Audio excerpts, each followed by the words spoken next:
દારૂબંધી માત્ર કાગળ પર વિધાનસભામાં આપના ધારાસભ્યએ ઉઠાવ્યા સવાલ. આપના ધારાસભ્ય ઉમેશ મકવાણાનું નશાબંધી સુધારા બિલને સમર્થન. આ કાયદો વધુમાં વધુ સખત બનાવવામાં આવે. અવારનવાર બિનવારસુ ડ્રગ્સ મળ્યું એવું કહી અને આનું નેટવર્ક ચલાવતા ગુનેગારોને છોડી દેવામાં કે છાવરવામાં આવતા હોય છે. જેમ દારૂમાં પકડાયેલ વાહનની હરાજી કરી નાખવામાં આવે છે, એવી રીતે જ જે ઇન્ટરનેશનલ માર્કેટમાંથી ડ્રગ્સ લઈને આવેલા વહાણ છે કે બોટ છે, એમના ઉપર પણ કડકમાં કડક કાયદાકીય કાર્યવાહી થવી જોઈએ. અવારનવાર એકના એક બંદર ઉપરથી ડ્રગ્સ પકડાય તો એ બંદરના માલિકોની પણ તપાસ થવી જોઈએ.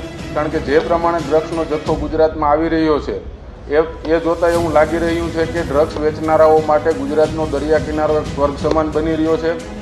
જ્યારે પણ ડ્રગ્સ પકડાય ત્યારે નાની નાની માછલીઓને પકડી અને સરકાર વાહવાહી લૂંટતી હોય એના કરતાં પૂરેપૂરી તપાસ કરી અને આ ડ્રગ્સ મંગાવનારાઓ, કારણ કે 500 કરોડ 1000 કરોડ કે 2000 કરોડનું ડ્રગ્સ મંગાવનારા કોઈ સામાન્ય માણસો ના હોય. અમારી તમામ માહિતીથી અપડેટ રહેવા માટે જોડાયેલા રહો S9 ન્યૂઝ સાથે.